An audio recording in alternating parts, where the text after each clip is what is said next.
I'm trying to record these and then I can post them up on YouTube and you can revisit them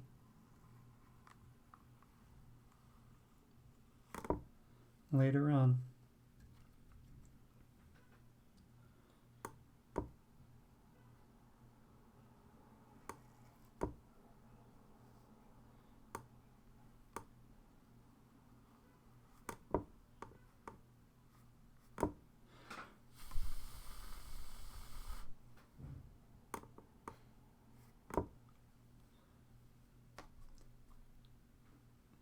I don't want to look up. I'm just going to look up butter paper out of curiosity. Okay, butcher paper, parchment paper. It's not. Seems like it's kind of similar. I just never heard it referred to as butter paper. Tracing paper is what I've always called it.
Oh, this is not waxed.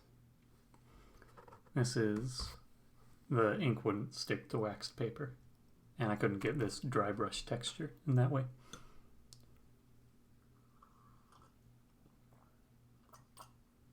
I guess butter paper is like what you wrap butter in. That makes sense. What sort of lab work are you doing?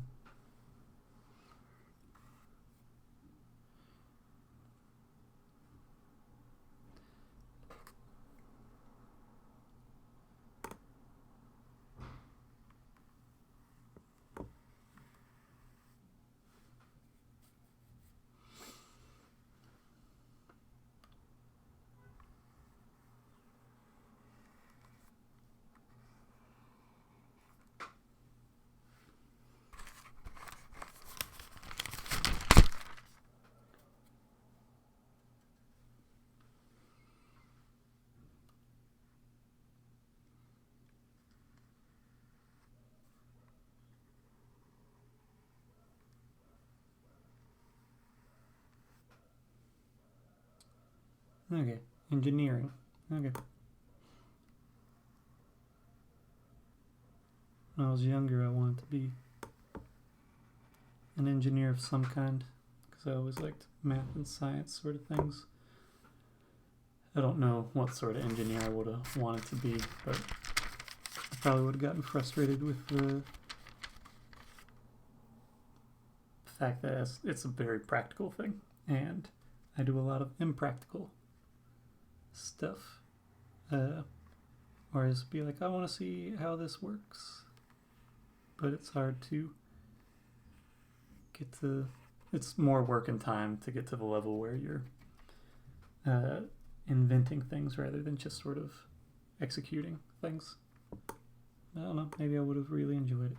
I can't know. Well, I could know if I went back to school or something, but studied a little bit of electric engineering, sort of, just on my own to make some small analog electronics and messing with some like LEDs and such. I made, it's not the most work, but I understood enough to be like, this is too dangerous to do.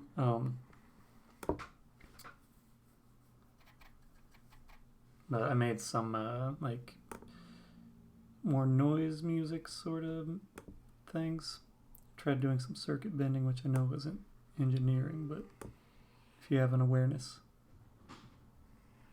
it helps. The more you know about stuff, typically, the easier it is to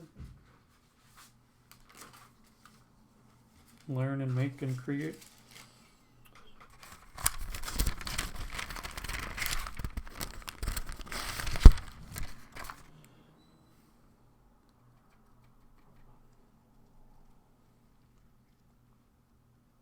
Hello, Sarah.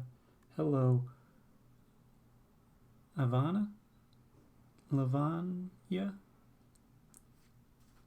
It's hard for me to tell where people's names end to begin in their usernames, in their screen names. I don't know what their handles. That's what you call it for most things now.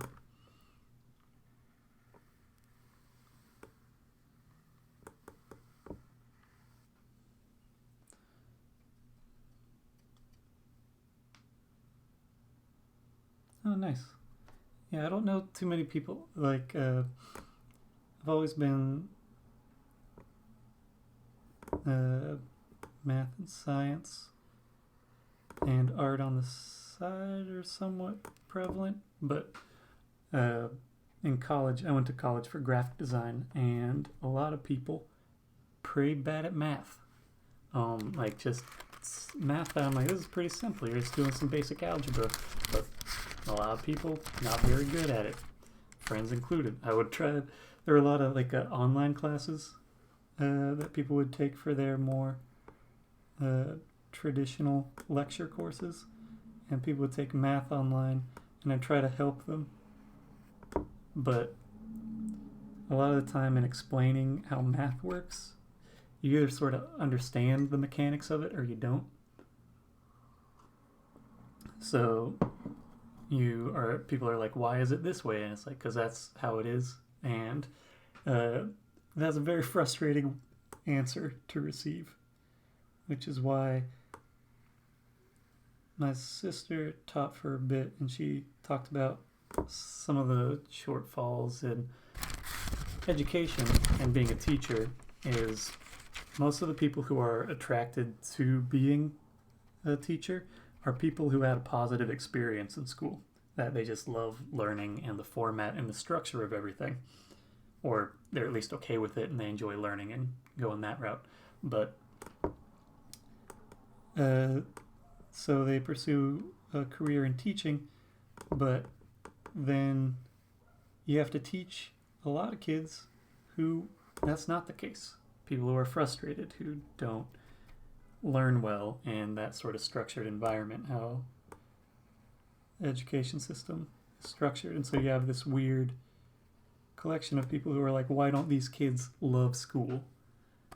And don't necessarily know how to teach. It's not universal, but it's something that happens kind of often. And it makes sense that like people who would pursue a teaching career probably like learning.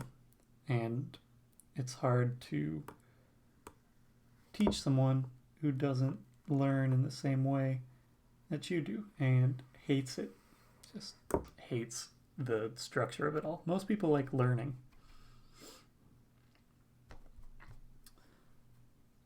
I don't know anybody who hates like actually learning, getting new tasks and being able to do something they couldn't do before.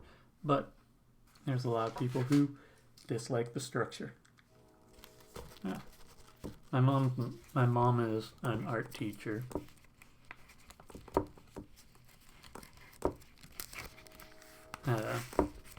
She has been for a while, for middle and high school, but because you don't need to tell me where you're from, but I'm making an assumption that because you're using some different language, that you might be in the UK or in a European country, just because the fact that you said like butter paper and lecturers. I don't know if it's a UK term, but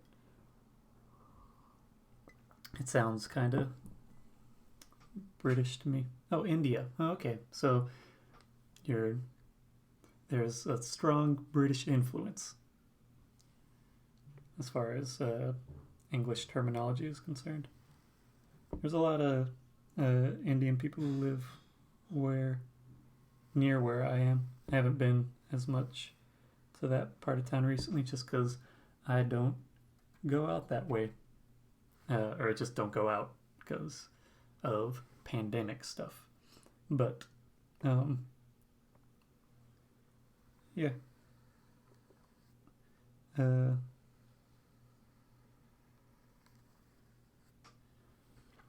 Makes sense that it sounds kind of British. I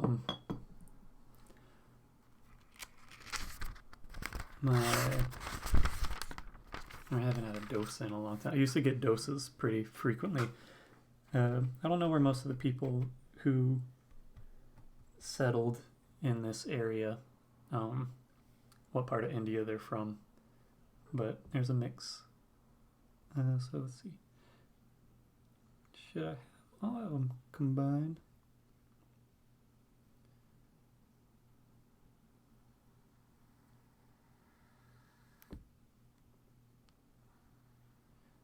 But first time I had a dosa, I ate it like with a fork and knife and had no idea what I was doing. Or like what the sides were, or just generally because it was this massive thing. It was it's called a paper dosa, is that what it's called? But I got a masala dosa, and I didn't know what it was, and I got it with when my sister and brother-in-law were visiting, and he was born in India but grew up around in the south. He's from like super central India, but he didn't tell me how I was supposed to eat it. I think he just wanted to see what it looked like for me to try. And it just was this giant rolled up dosa that I had no idea how to eat. It's a large thin one, and I got it masala dosa, and that's what I continued to get afterwards. But then I learned how to eat it. Also, I tried to tell my brother-in-law and I got sambar or sambar, and he was like, "What?" He says there are certain Hindi words that he talks to his, or that he'll say to his parents, and his parents will be like, "I don't understand what you're saying." So he got a little bit of that experience when I was like, "Yes, sambar, sambar. I forget the soup that you can get with a dosa." But I haven't got one in a while. That's, I guess, my India connection. Yep, there's potato and I think some onions in there, and then little bits of chili stuff.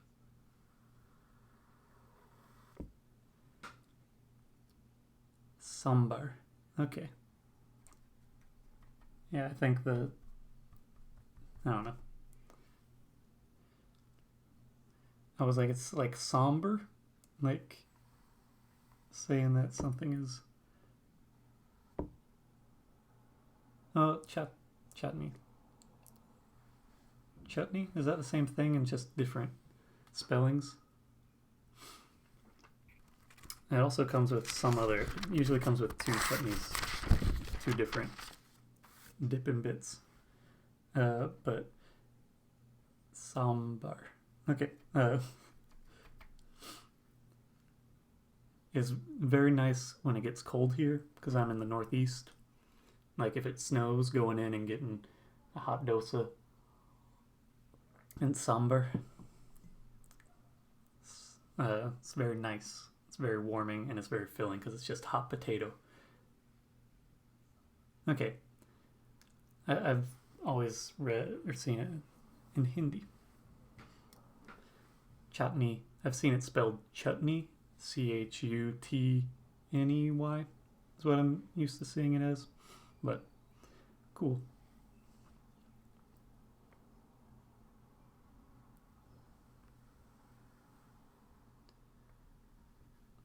Also, I'm generally assuming that people who are watching tend to be in not North America because it's midday. It's like during the workday here. But for me, it works.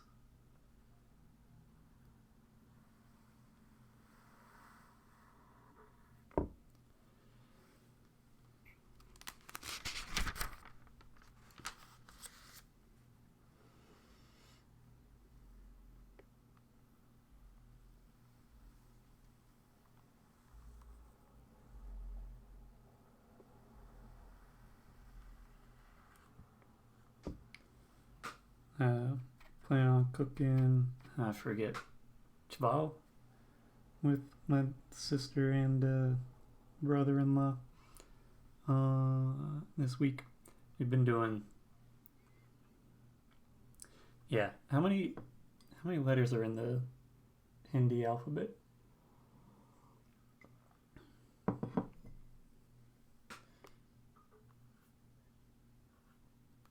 I end up talking a lot about language on these live streams because I get folks from around the world and I like to talk about it a little bit.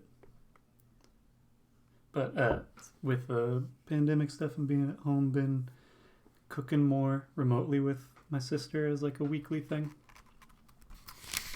And because it got a little bit colder here, I wanted to make something warm or something. Learned how to make dal recently because it's super easy and you make a bunch and you got protein and rice and it's cheap to make. And it tastes good. That's another part of it. Just with red lentils. But making some sort of kidney bean thing this week. And when my sister texted it to me, I was like, chawal. And then it's just like, no, it's got more of a V sound. It's more like chaval. And then my brother-in-law said it a couple times and told me, but I probably am saying it terribly.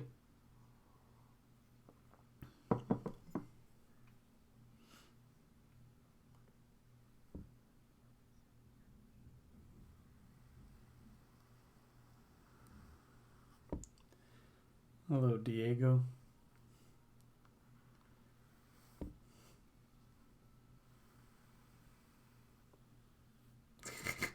Close enough. That's nice. That's nice.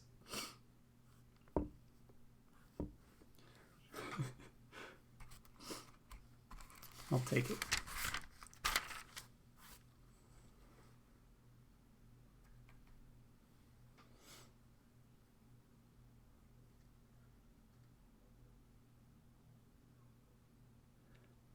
You can draw too.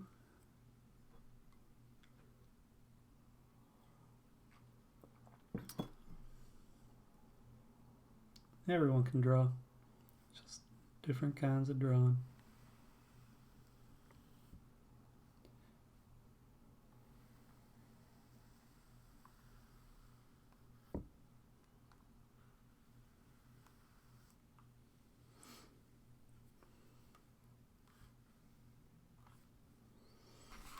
I'm just doing abstracted shapes.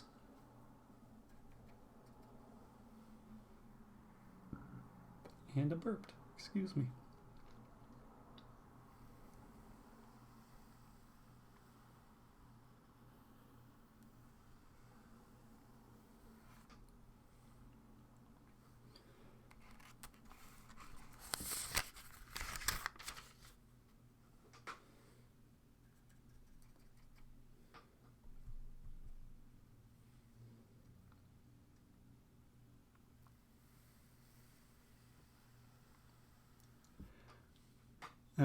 you being an engineer, I saw by the fact that that's what my brother-in-law does. He's a mechanical engineer.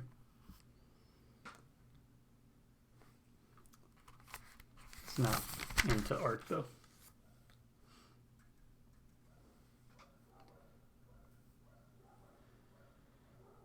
And that is 16 vowels and 57 consonants and additional consonants. I don't know how that starts to go. I don't understand that. That confuses me as thinking about. It's like the idea that there are animals that have more rods and cones in their bodies for seeing stuff. So there are colors that they can perceive that I can't, that no human can. And that, like, there's no way of me understanding what that looks or... Well, I can learn to some degree consonants and such in Hindi.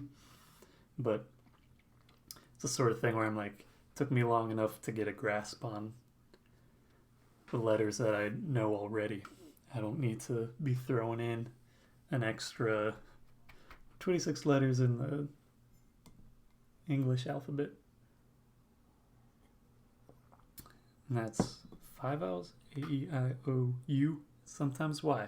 5.5 vowels, which means 20 and a half consonants. Hey, in the Philippines, I was trying to think if I had any Filipino food recently or something. There's also a lot of Filipino people who live around here.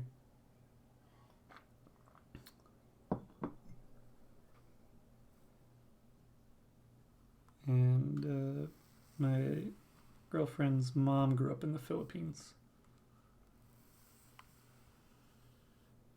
This year they opened up a Jollibee pretty close by. And I've gotten some chicken from there here and again. Bonjour. I got perfect pronunciation on that. No, I don't have any sort of French accent, and if I did, it would probably sound offensive. Both because my understanding is that French people are like, don't try to speak French. And because I just have a bad accent. Because I never learned anything about French other than like bonjour. And then she made some, I visited my girlfriend, she made some bihun, but had to have her mom walk her through all the steps, and her mom was a bit critical of it. But it's nice.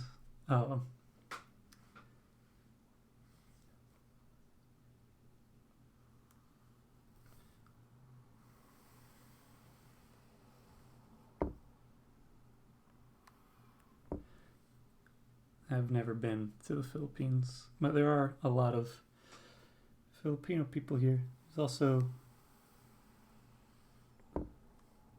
I have had adobo. I think I had some form of it. I went to like a middle school graduation thing of my girlfriend's family, and they had... Maybe they didn't have adobo. I've had adobo, but I forget if they had it there. There they had a lechon because it was a special occasion. And they also had, I forget how like Catholic Filipino or the Philippines are, because they had a priest that was there to give a blessing for the 8th grade graduation deal. I think I had adobo. I went with my girlfriend also to, I don't know how big the chain is, but there's Max's, which is more like a sit-down spot. And I think we had some adobo there, but it was like pretty salty. But I also went there when her parents were visiting, and her mom ordered everything and had some milkfish, stuff like that. And then chicken and various pork things. They just were trying to order stuff that is It was a big occasion, and my girlfriend said that we had to get there early if we wanted to have any of the skin. I have some other friends who they used to yearly cook a lechon, but I never, but like a little one. They made a little roast pig. It wasn't full scale, but never made it to those barbecues.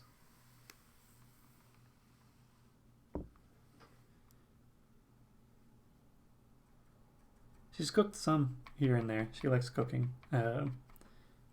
Her family is Chinese, Malaysian, Filipino, and so she's got a mix of stuff. There aren't too many like Filipino restaurants. There's one in Manhattan. I haven't been in a long time, and I never went for like the big. They have like a big banana leaf free for all sort of deal, or like banquet sort of style, but it's expensive. Kind of under lockdown, kind of not. It's more like I'm still anxious about stuff. It's not as restrictive as it was, and people take it more seriously. Anyway, the restaurants in Manhattan's called Jeepney. And I went there with a friend who was born in the Philippines, and he wanted me to try Red Horse, which I think is technically a malt liquor, but enjoyed that. I've been staying at home just because it feels I can, and I'd rather not do risk things. Been tested a few times. Every time came back negative. I got tested for antibodies first because I didn't have any sort of active symptoms. Then before visiting a girlfriend, we both got tested, didn't have any symptoms. And then when I got back home, I got tested again because there's a free testing site. Not super close, but within kind of walking distance. It's an uncomfortable thing getting your nose swabbed. And then I tried it another time because I had to go to the dentist. And I felt anxious because my mouth was open in a room with other people for like an hour. Even though nothing indicated that there would be any complication there, but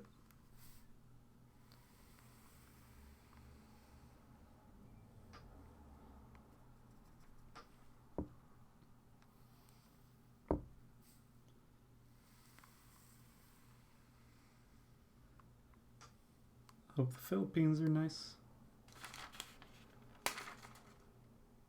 I forget what the state of things are in different countries. Around here, I'm in New Jersey. It's here and there we got hit pretty hard early on.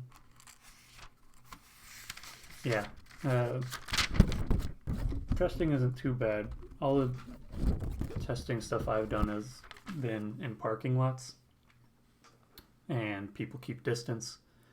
Originally, I'm from North Carolina area, but I'm in the U.S.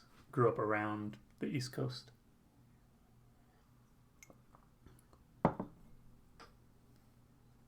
I'm near Manhattan and New York City, which got hit very hard.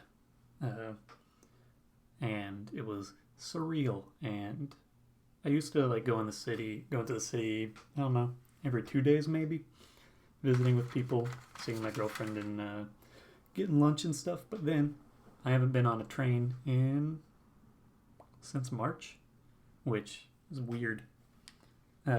But I'm still not exactly up to it. Like I got friends who are more taking the subway now. It just seems like it's built to confine you in space with multiple people.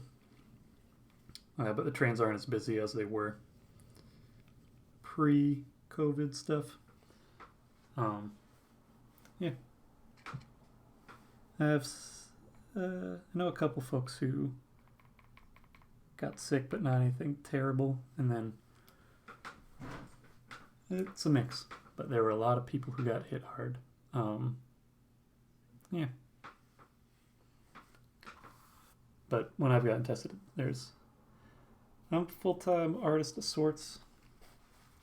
I do odds and ends of commercial work. I don't sell too much artwork outright. It's usually animations for brands or other things, stuff like that. Some commissions here and there, and then I sell some shirts and things, which I'm trying to get more into and doing it in a way where I don't have to print it myself.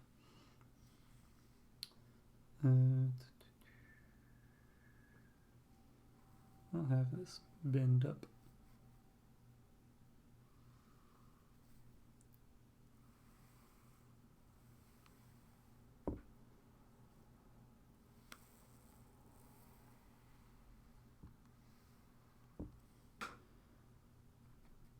I also have done odds and ends of some other work. I was doing some art handling for a while. There are some things that are nice about sort of isolation things. Depends on what you're doing. I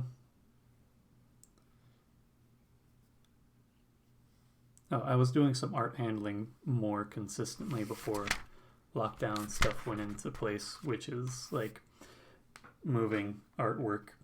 There's a lot of art handlers that are also artists, and it keeps you in proximity to things.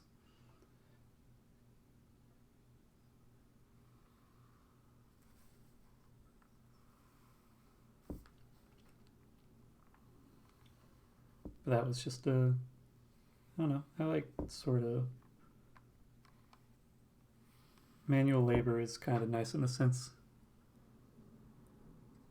because you can see what has to be done. The like most discouraging work that I've ever done is stuff that's like related to data entry, where you're just at a computer and you're typing stuff in, day out, and there's not ever a sense of completion. Everything just keeps going. Hello, Elizabeth? Is it Elizabeth? And for Standard. Anyway, sometimes of course today I'm trying to the idea of doing these live streams is to be something a bit more accessible, also consistent, and create some sort of revenue stream that I don't have to put as much work into. Hello, Addie.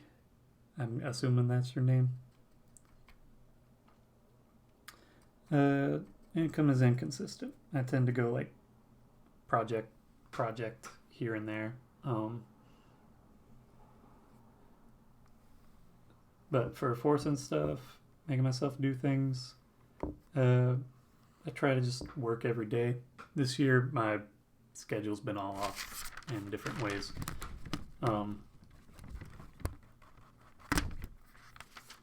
Like a lot of people's schedules, but I had a project that was like sort of like 2 years in the works of getting organized, and then it happened and started in March.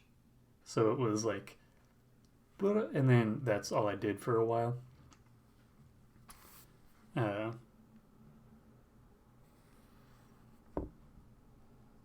And so I was working on that daily, and it made it so I wasn't producing things and showing them on Instagram and such.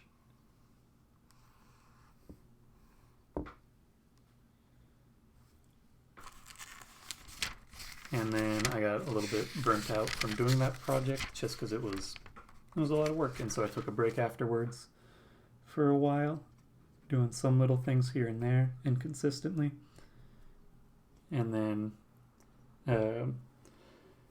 visited with my girlfriend for 2 weeks, and I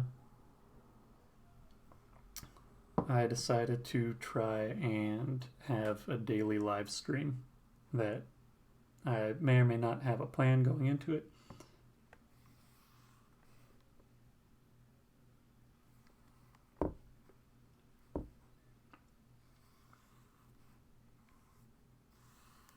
and then just sort of going from there. I didn't know what I was planning on doing today. This is an animation that I'm working on. This is just abstracted. It's easier to work on when I'm talking. I'm still figuring out how best to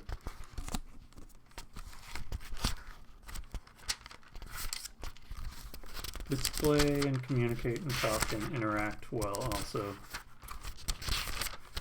working. But the idea, sorry, I'm going kind of all over the place.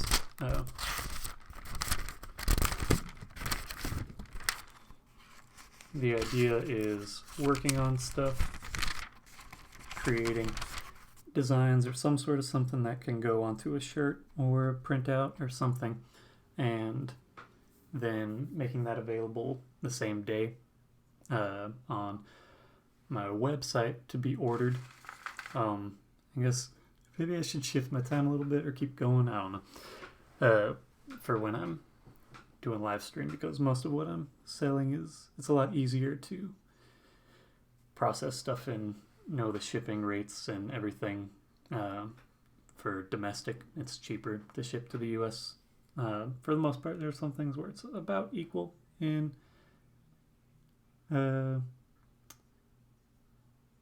Western Europe. So we still like to think which direction. Shipping in Western Europe is moderately priced for doing print-to-order shirts. So if I'm creating a bunch of designs and uploading it, and it's a more expensive printing process, but than silkscreen per shirt, but silkscreen takes a lot of money and setup, and usually there's a minimum order of like 30 shirts. But if I'm just selling one shirt, one design, I can do a print-to-order direct-to-garment printing using a third-party company where I just upload a design and then they can print it onto a variety of things. But right now I'm keeping it pretty much just on shirts because that's sort of how I go with stuff for the most part. And I wear the shirts that I make on the daily.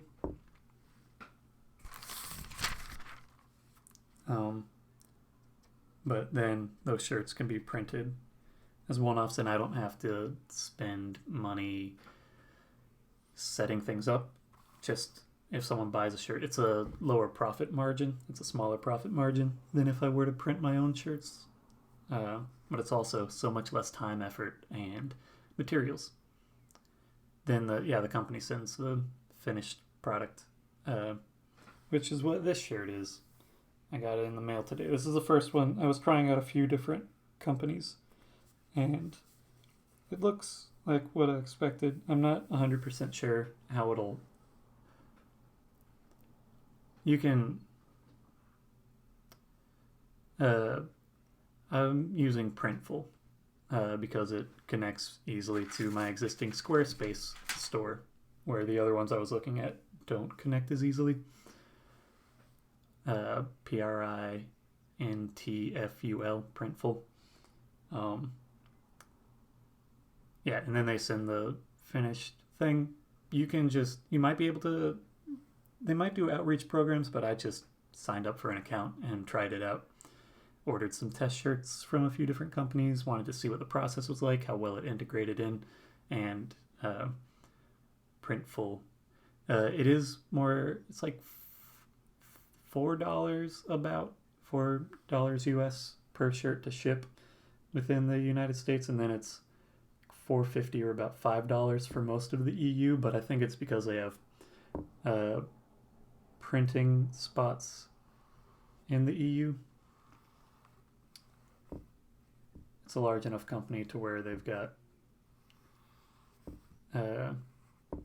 infrastructure of sorts, or they've got enough to where it can be processed in different locations, and then shipping is whatever, because with digital sharing of the files, there's no need to there's no cost in getting it to that location. But then it's a little bit more expensive for Switzerland, Iceland, and a couple other spots, because I guess Switzerland probably has more taxes for any goods that are coming in because that seems kind of like a Swiss thing to do. And then Iceland is isolated, so it costs more to physically get it there. But trying to have that as a revenue stream, and I don't get nearly as much per shirt, but I don't have to do nearly as much to make the shirts, and I don't have to eat as much of a setup cost, because typically I'd have to order the shirts, process them. I think they send to Mexico, but for any orders that are outside the US, I gotta check the shipping and set it up differently. I'm in a transitional stage with my online store because it's a mix of products that I have that I've printed or received, and so shipping those to outside countries requires a bit more time and like 4 times the cost for whatever shipping I have available. I don't know what it costs to ship to Mexico. I haven't shipped anything to Mexico. I've shipped to Canada, and that's more expensive than domestic, but less expensive than Europe. I sent some shirts to the UK the other day. I have to do it like as a instance by instance, like a purchase by purchase basis.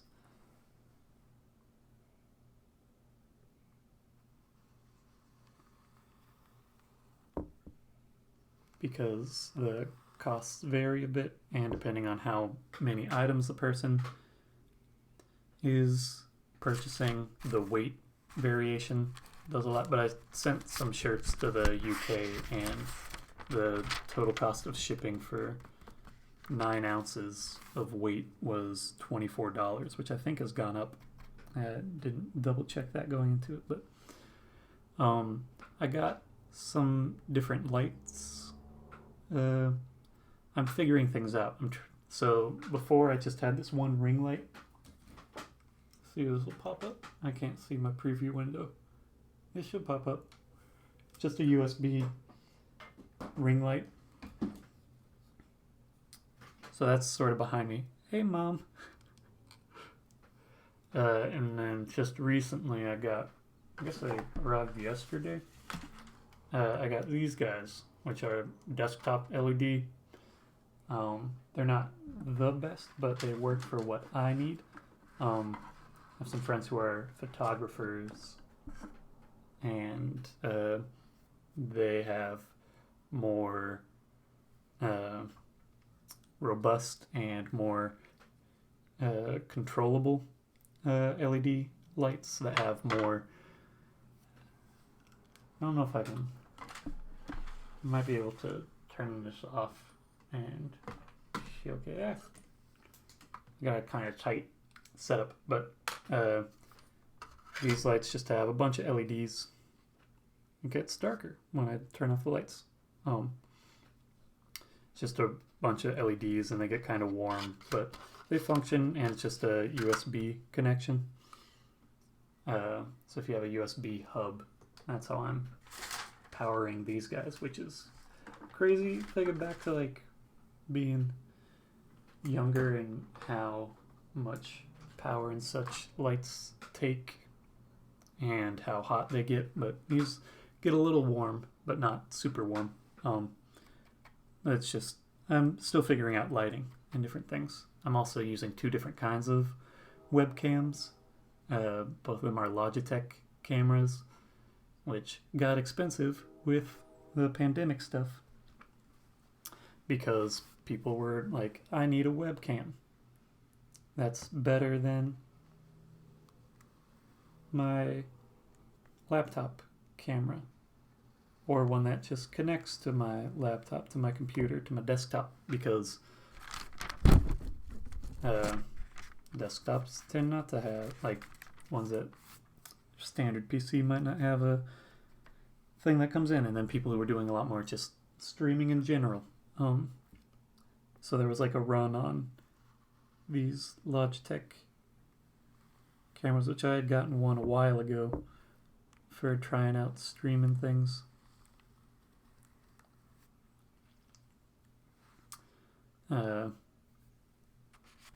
These are just, these lights came, sorry.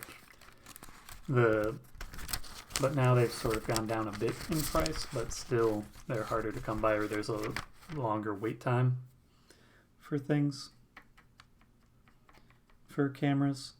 There would have been a wait time for the camera that's up here, but I got the one that's sort of sold for Max, which the only real difference is the 2 cables it comes with, because my MacBook has a USB-C connection. I have a loose USB-C around here. I don't think I do. Maybe I do. Oh, here we go. USB-C connection.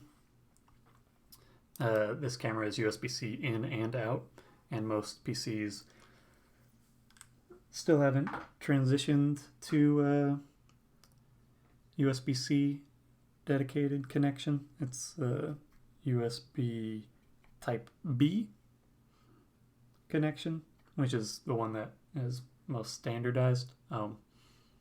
But this camera, I got it faster and more readily available because it's USB-C to C connection, and the mount that it comes with is meant to connect to a Mac display, and instead of being a standard webcam connector or mount that sort of has this zigzag shape that settles in to a spot, this is a magnet, and so it's meant to mount more cleanly to a Mac display, a specific one that I don't own, but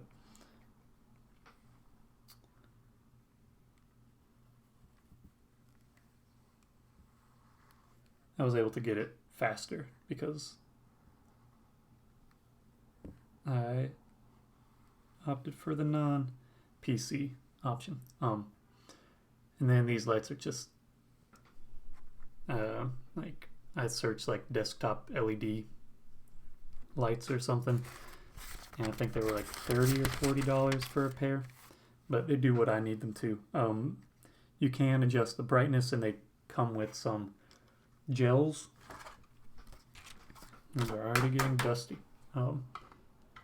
Which you just slide into the light, and you get like mood light. And it comes with, I think, I forget what the other colors are, but red, blue, and I think either yellow or green, probably green. But you can't change the white balance, the light temperature, which with more expensive and robust ones you might be able to, but those also usually require more power.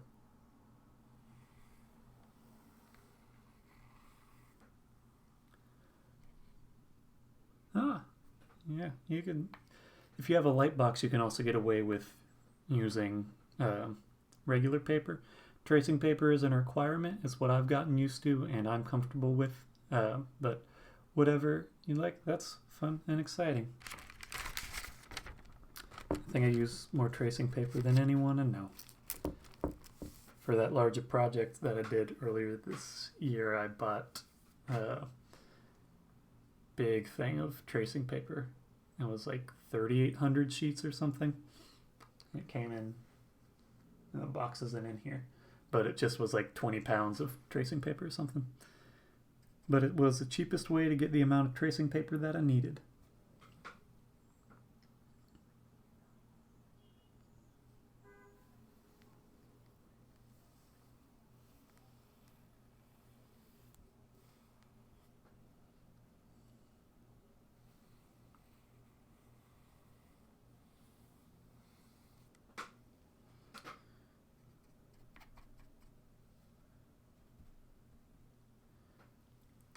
I don't know how many pages this is, but I need to add more here. Yeah, I do. They got holes in it? No. Alright, I'll show you guys hole punching some stuff. That's from a record I bought. Someone's revving. Gotta grab my 3-hole punch.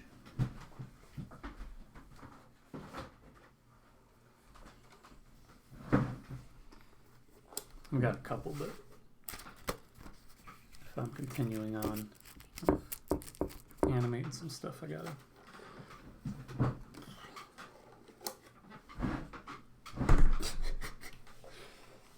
This may or may not make everything shake. Dusty room. This 3-hole punch is supposed to be able to punch through 40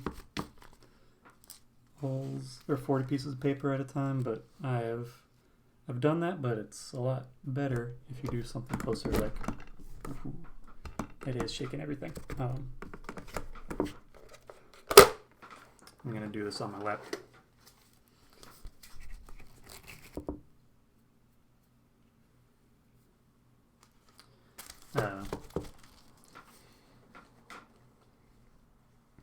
I have more success with punching like 20 to 30 sheets. Tracing paper is a little bit thinner, so I can get away with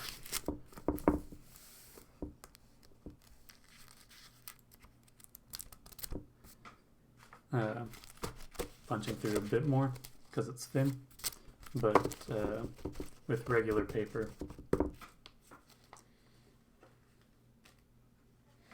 Is this the cut edge? It looks to be the cut edge. Regular paper, 20 is where I feel most comfortable with how much I'm punching through at any given time. So let's get down to where I was. That's a lot of the time what I would do for rotoscoping. And I'd use either masking tape or binder clips. Yep. I got one somewhere. Oh. Here. Yeah. Use a binder clip and clip it to laptop screen.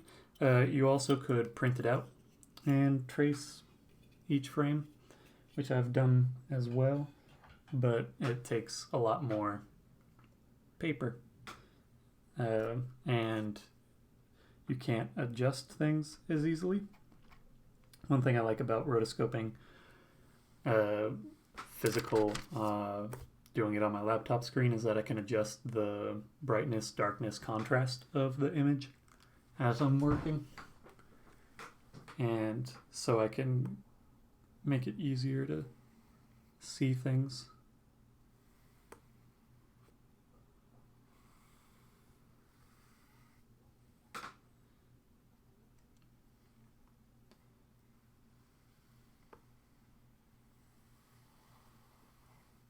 Since I switched more to masking tape, and what I'll do for masking tape if I'm using it on my laptop screen is I'll usually tape it down at the top and then also at the bottom, but I'll create a little tab like that and tape it down and then reuse that tab for each time that I'm adding another one, and eventually it'll lose some of its stickiness by handling and whatever stuff is on the laptop screen. But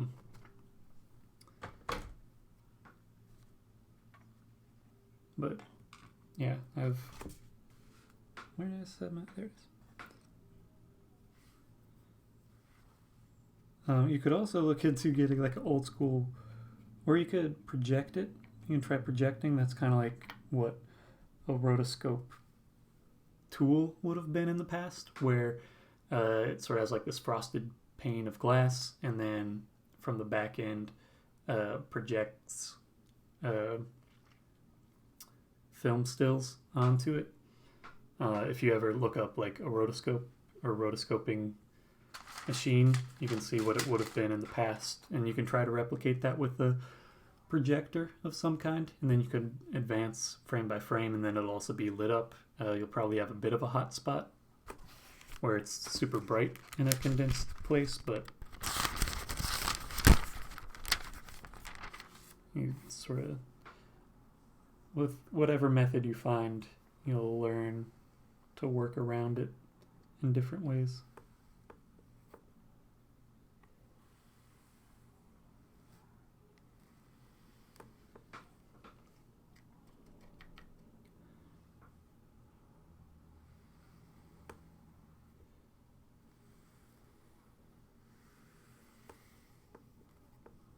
All right, just gonna write this here.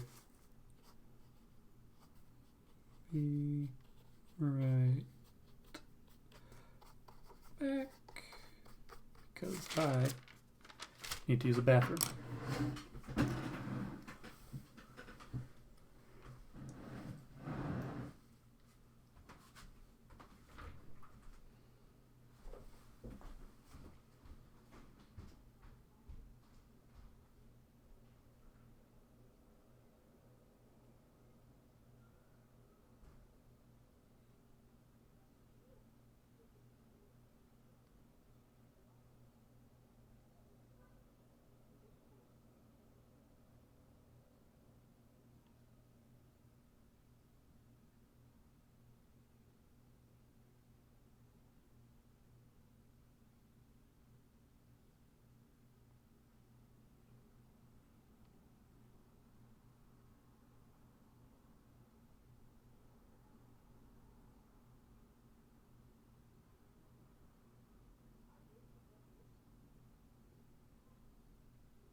Thank you.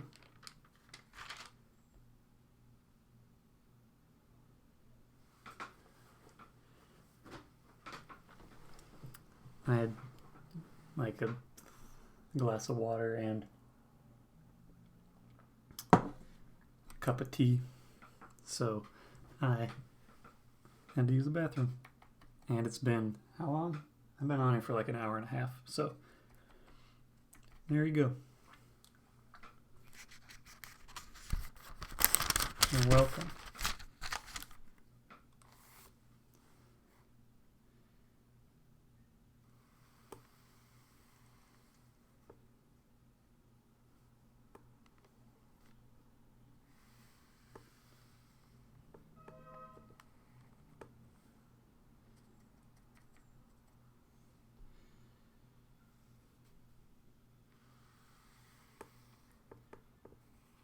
Hopefully no connection lost.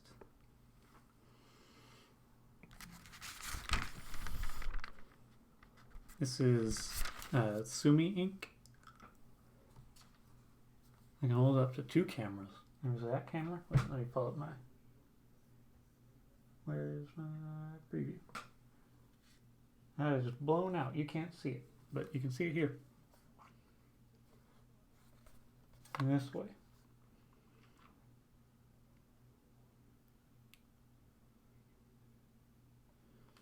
It might not focus if I move it up, but Sumi ink, S-U-M-I ink. There are different brands of it, I think. I'm not 100% sure what it specifically means, but I believe it's a vegetable soot ink.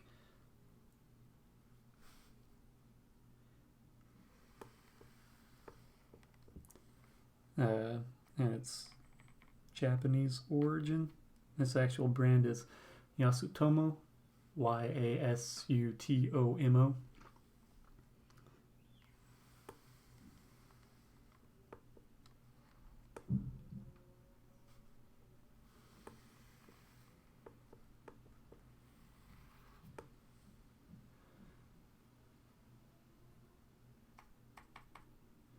Annabelle and Rahman and Romani and Karen. I was just reading through usernames, trying to get people's names.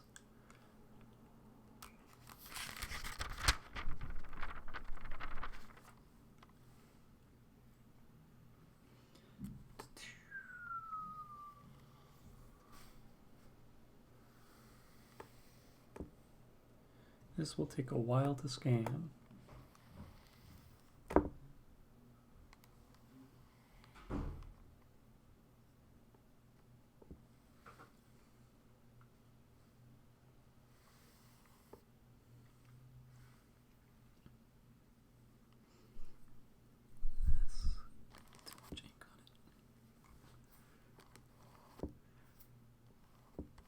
I could try to get more ASMR with the mic, but I think I'd have to use a... This ink dries pretty fast. There are different brands of ink that dry at different paces. It really depends how you paint it on. If you are using tracing paper, be aware that because tracing paper is as thin as it is, depending on the grain direction, this is pretty, let's see what it is, can't get a clear reflection, but there's a lot of ink on here. See how, where's the angle to, it gets pretty thick and it starts to wrinkle the paper, and then how the paper is wrinkled, you'll get these little divots. Where it goes down, can I? Yeah. See the texture that's there? The ink will sort of settle in those wells, those curves that are down in there, and you'll have sections where the ink doesn't dry nearly as quickly. It is thick. I use Photoshop because I'm more comfortable with it, and then usually export that and use either Media Encoder or Premiere to then optimize it, make it smaller, and the right frame rate and such.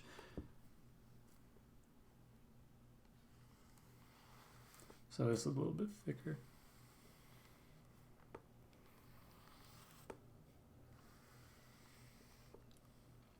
Hello, Coil.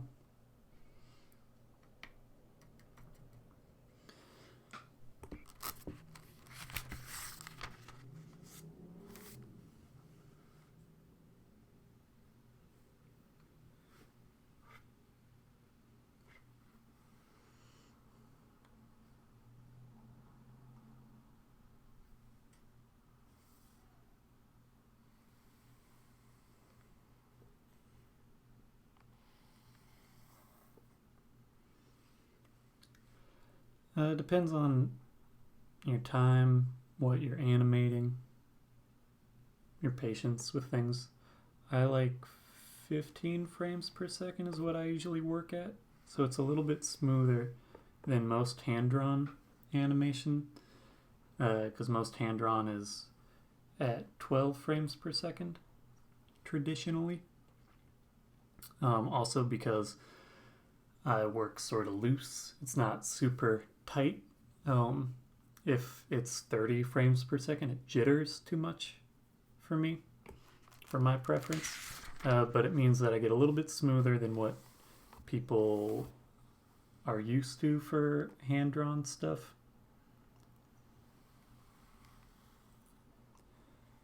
But I don't have to commit a full to a full 30 frames per second. Hello, f2l underscore dot underscore underscore.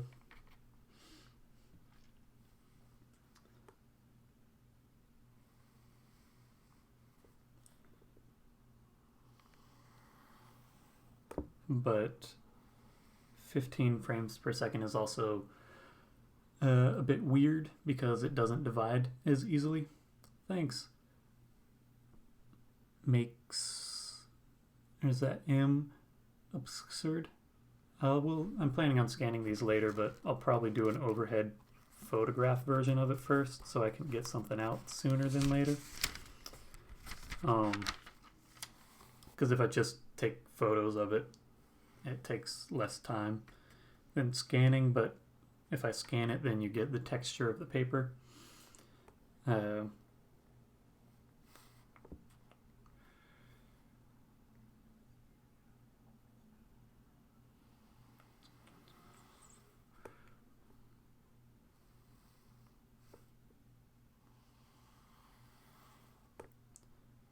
Which doesn't photograph. This is tracing paper.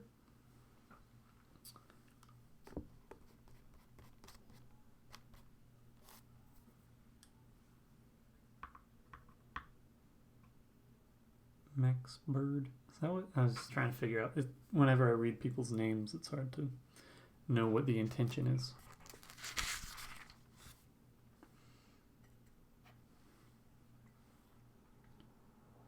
Tracing paper. Yeah, TRACING.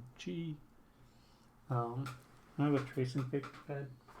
No, somewhere around here. Let's see if I can get it out without knocking over a bunch of stuff.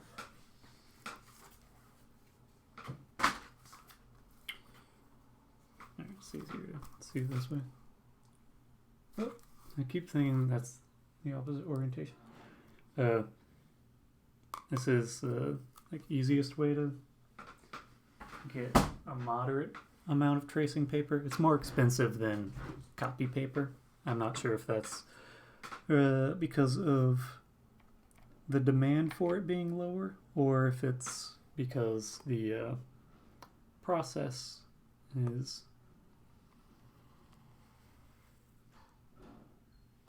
more difficult. I don't know if it's more expensive to produce, or if it's just with copy paper being as ubiquitous as it is. If it's cheaper. It's the easiest way to get a tracing paper pad if you're not using a lot of paper, but if you're getting something like 500 sheets, then you should order it online because it is a lot cheaper per sheet. If you search like 500 ream, usually it comes not in standard copy paper size, like letter size 8.5 by 11. The larger quantities of tracing paper that I've found usually come in either slightly smaller or slightly larger than standard printer paper. So like this is, at least in the US, 8.5 by 11 inches. US letter would be that wherever, but I know there's a lot of different paper sizes, but the tracing paper is 9 inches by 12 inches, and then I cut it in half, so I end up with about 9 inches. Well, it's 9 inches wide, but then it ends up being about 6 inches tall, which will fit into a standard scanner. Though I'm not sure worldwide if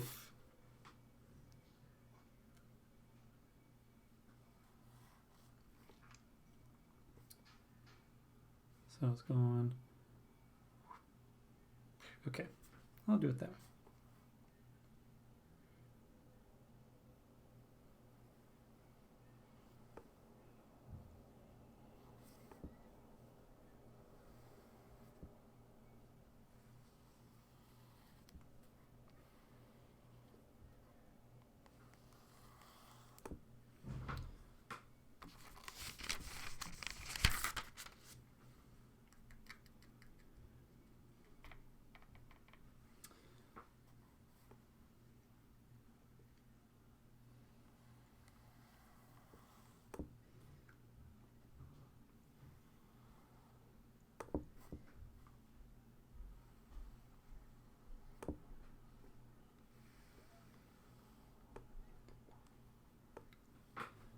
Also, there's a little bit of variation in the texture and feel of tracing paper. If I get it in a pad, it's usually a little bit smoother and maybe a little stronger than when I get it in large reams. But it's also more expensive.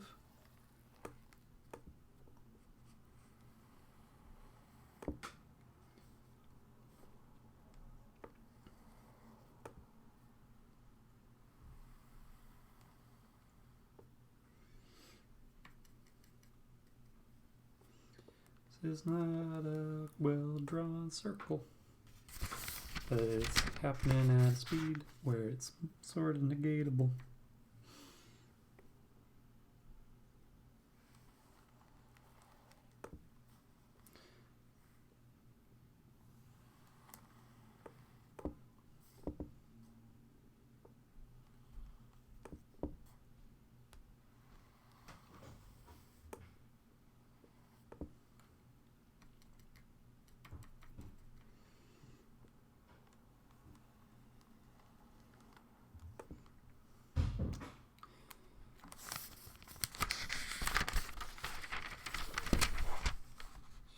Shiny. I can see where it's shiny, but I don't think this camera, the perspective, really shows where it's actually shiny in the bits.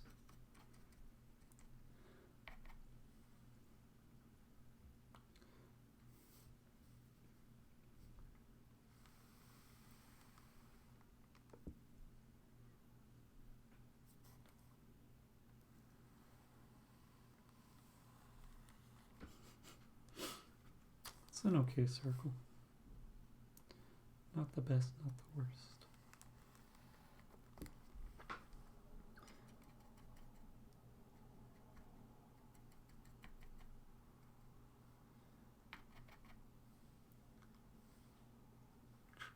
Wait, on my phone. Okay. I'm still going out.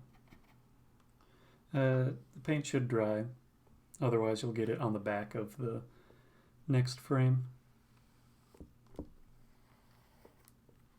I just got it on pretty thick. So if you put less ink on there, it'll dry better. It dries pretty quickly though. But if you put down the next frame on top of it, let's do this one and then deal with it. You have the chance of it getting on there.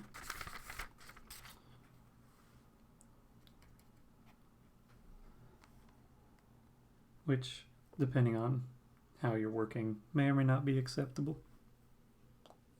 Just depends.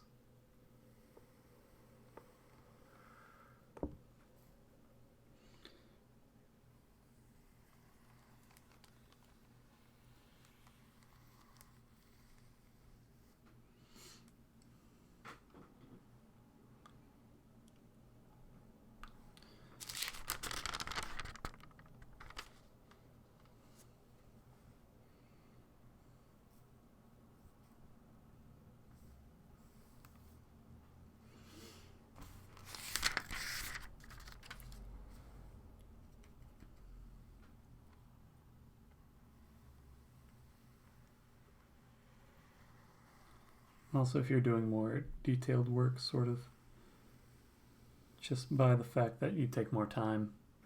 Hello, in Chile. Spanish is spoken in Chile, right? Based on how I'm saying it, I think so.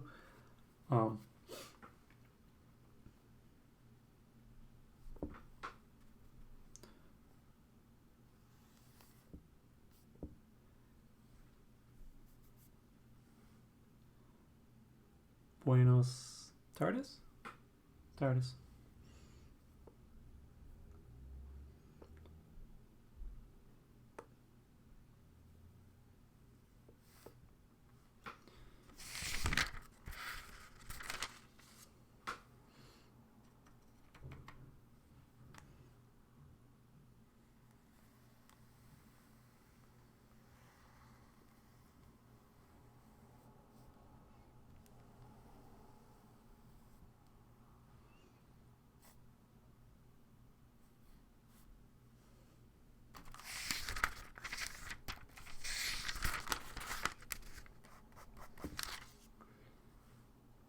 Hello, Sapag, Sapnag.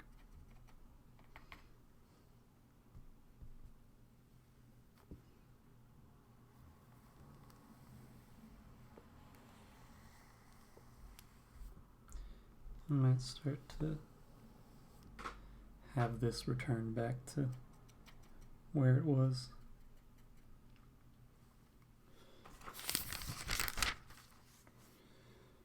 And let's taking some of these guys up top.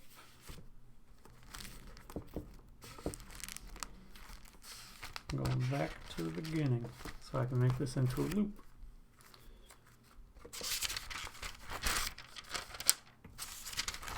Get frame number 1.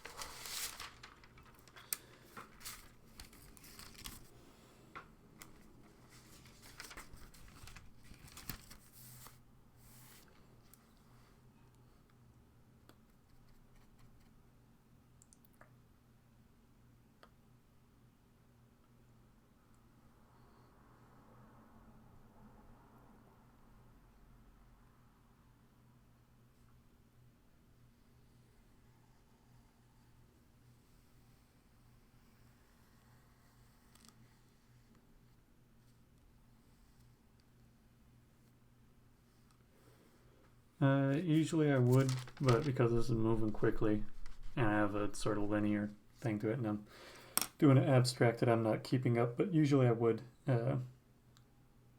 write the frame number on each one somewhere up here probably. But I've been inconsistent with it because I just want to keep moving. I will go ahead and write frame 01, and I'll come back to that guy. I need to make this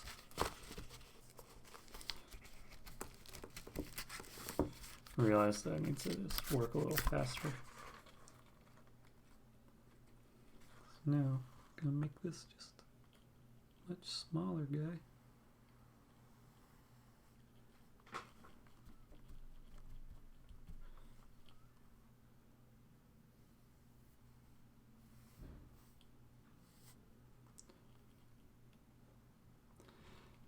I did make this pegboard.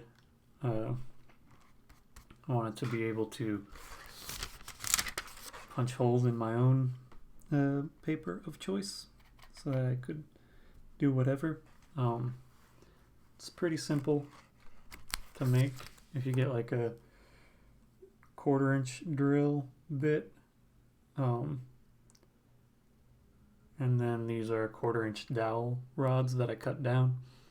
Just used my hole punch and got a piece of paper, then taped it down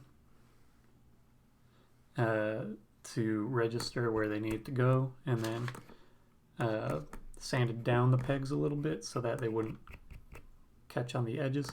Hey Sam.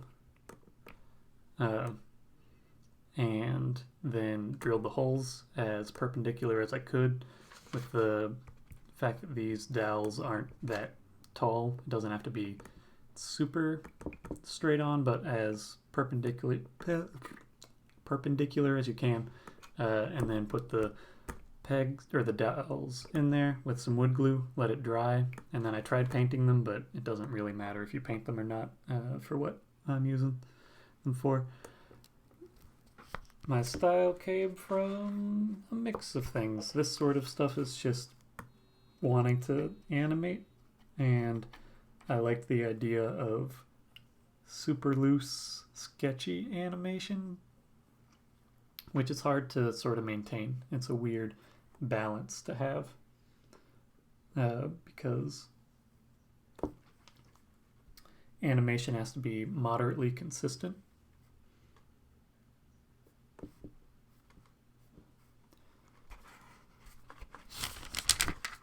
Frame to frame as you go along.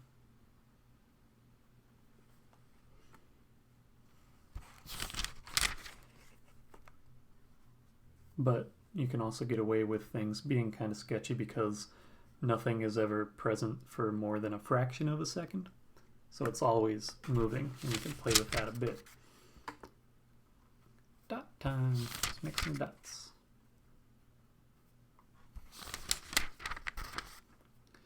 And then we're going to mess with... I don't really work in Procreate just because I never have. Wait, angle this up a little.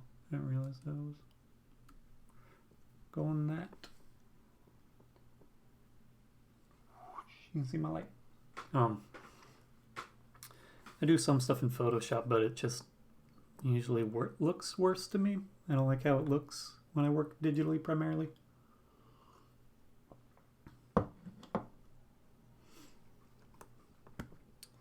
But I'm gonna mess with animation smears, so I'm just gonna make this go doot doot doot doot doot doot.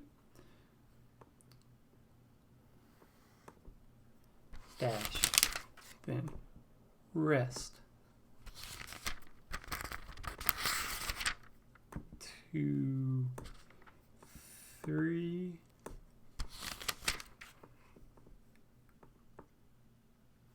Dash. Rest. With a little bit of trail.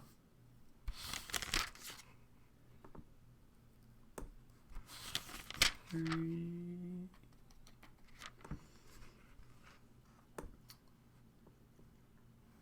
Dash.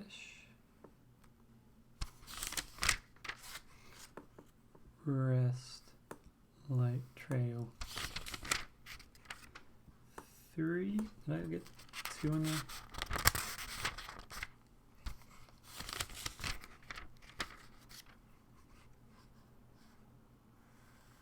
Dash, rest,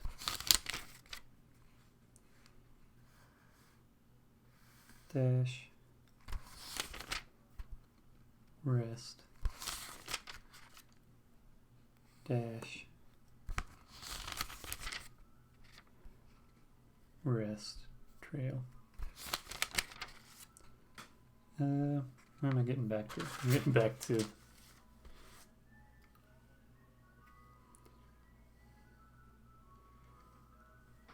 then I'll do a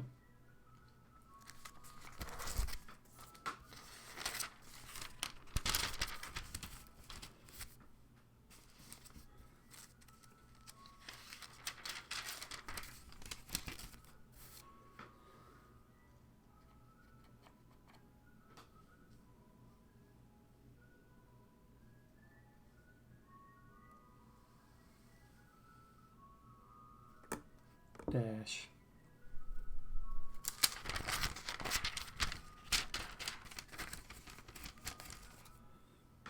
I keep the pages after I scan. Usually I put them into envelopes.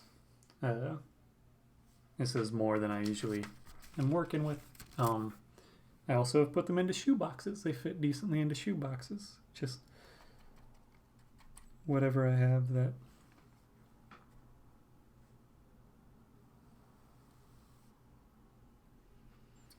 that works.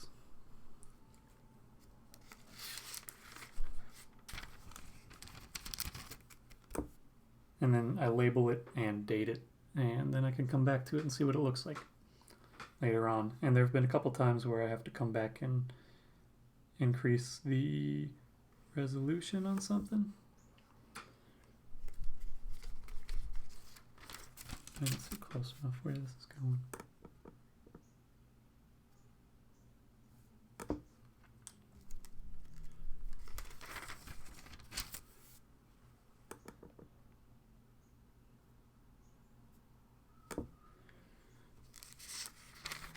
We're about done.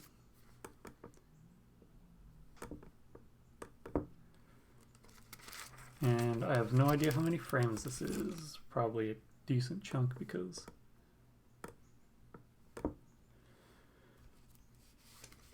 it's a lot of paper. Okay, so come back here.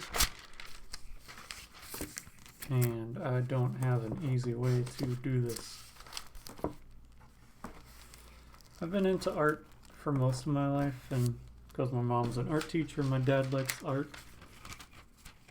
It's something that's mildly present. I got into animation, making flip books, and then doing Flash animations. Using the program Flash, these aren't going to flip well. Yeah. These are also different sizes. Going at different heights.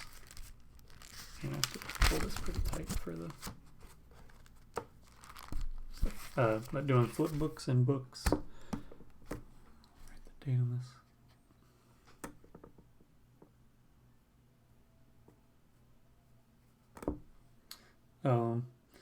But that was like in middle school, which would have been 11 or so. I don't know how you get past hating things that you make. I think you have to just... Maybe part of it is imitating things that you like. That's an easy way to feel confident, is to find something you like and recreate it. Tracing is something that I've done a lot of. Set these guys here. Might do that. These get to be the shirts that... Wait, nope. It's this way.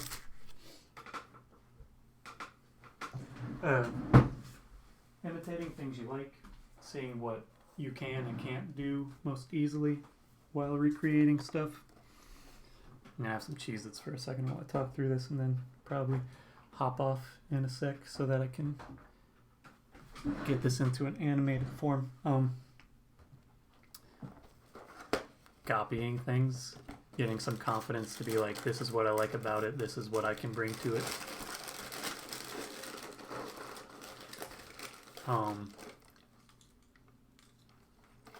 Part of it is blind confidence.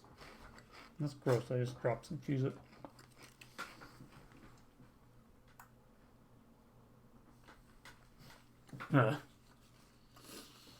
Blind confidence and Ira Glass has a bit, or not a bit, but he talks about how to be good at something. You kind of have to think you're better at it than you are. Hello, Albert.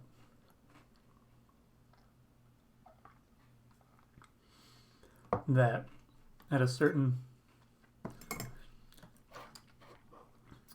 time in your life, you have to think that you're better at something than you are, because that's the way to stay encouraged. And then you get better with time and grow. Spending time with things is probably the best way to gain more confidence. Sometimes reaching out to a community helps, sometimes it doesn't, because depending on what the community is, they might be super critical or hypercritical about aspects of it. That hasn't been my experience, but I think I gain the most confidence in just doing what I want to do most, because a lot of the stuff that I want to see isn't what other people are producing.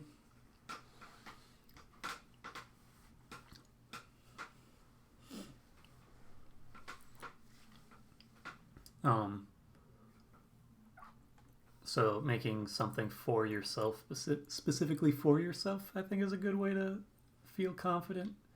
Because if anyone's like, I don't like that, you can be like, cool, because it's not for you, it's for me. Which has its positives and its negatives, but that's probably something. Just making stuff for yourself, or manipulating existing work in different ways. I've done a lot of glitch art, and a lot of this stuff, it's manipulating things that exist in some other format. Where it's taking elements from stuff. You're welcome. I appreciate you listening and watching in the Philippines and such. Yeah, I don't know. I think as you get older, or at least in my experience, getting older and more sort of comfortable with yourself is a good way to have confidence, which is hard to do. You just have to sort of go through it. I guess when I was younger, it was more of finding something I liked and replicating it in some way. Because it's a good way to be like, here's a thing I like, and here's me replicating it.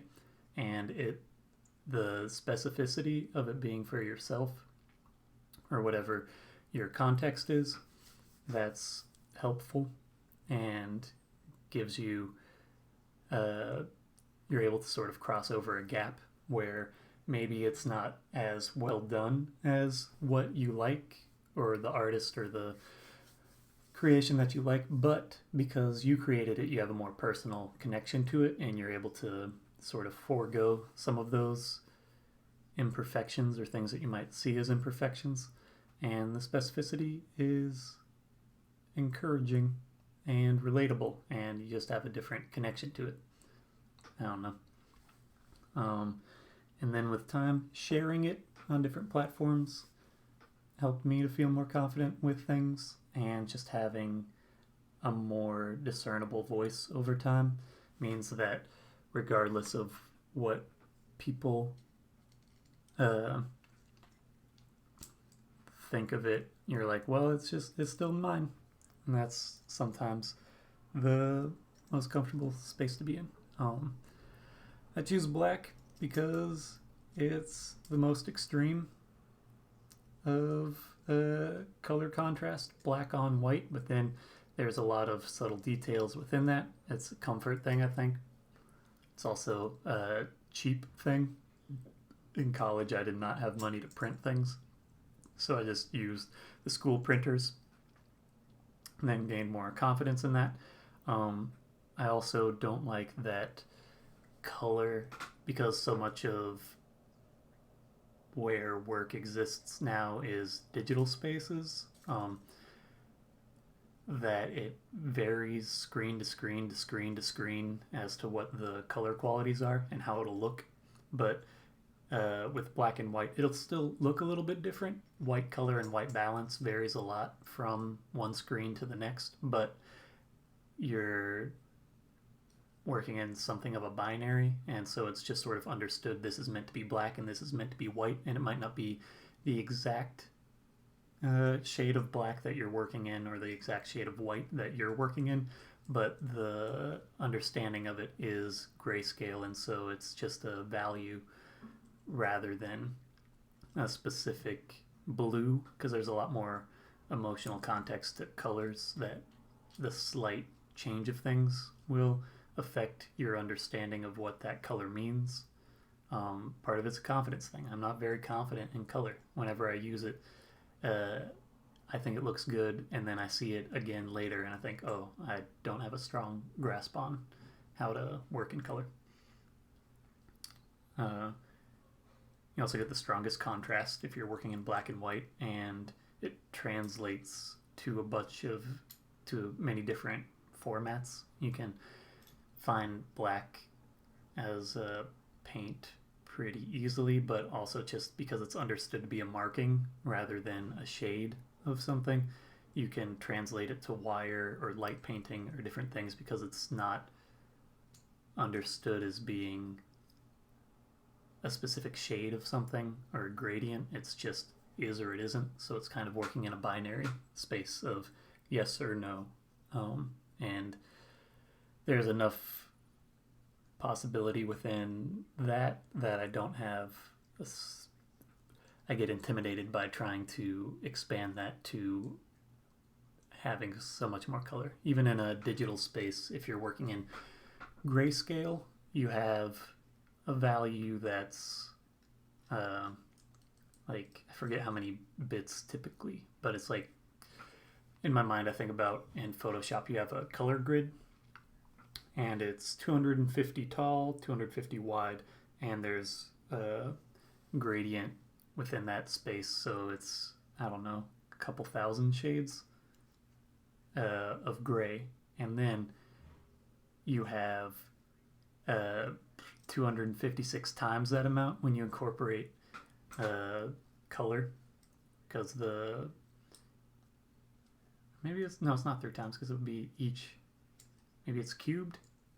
It's squared versus cubed. It's just a lot more, and it's very, very small differences between it all, and then it all gets reinterpreted so many different ways depending on how it's going about. But if it's a black line, it translates so much easier to different formats. Anyway, I'm going to jump off of here and make this into an animation. And I'll try. This will probably be something of a shirt design. And I also want to have the idea of doing incepted shirts where I'll take a photo of me. This is the first shirt that I've gotten that I did a live stream something of. I think it is. Yeah, pretty sure. But then taking a photo of me wearing the shirt and then putting that onto a shirt. And then once I get that shirt, then I replace that design with a photo of me wearing that shirt, of me wearing the shirt. This animation. This will be a looping one. I like working on paper for animation, and then I use different programs for converting it to a video file, but Photoshop is the digital program I'm most comfortable in for doing animation because I'm very familiar with it because I've worked with it for a while, and then it also has onion skinning in it. I've never made the transition to feeling very comfortable animating in. Are they gonna rev again? Nope. Very comfortable in. Oh, I was wrong. They revved again. Never got super comfortable in any other program. After Effects, I've done a tiny bit of testing, but not a lot for animating. But then I'll scan and use After Effects. Program. Nope, but I haven't taken my window unit out. Sorry. That's going around. After Effects is an Adobe program that's good for affecting stuff, but it's part of the Adobe Creative Suite, which can be an expensive thing to subscribe to. You might be able to find older versions or look up alternative things, but After Effects is a pretty popular program because Adobe has a stranglehold on the creative industry. And I am participating in that stranglehold. I still have my window unit in my window from when it was warmer out, and that means that you can hear outside noise more easily. Okay, if you have After Effects, then if you already have it, that's fine. Anyway, I'm gonna go. Wait, I've used Python a tiny bit.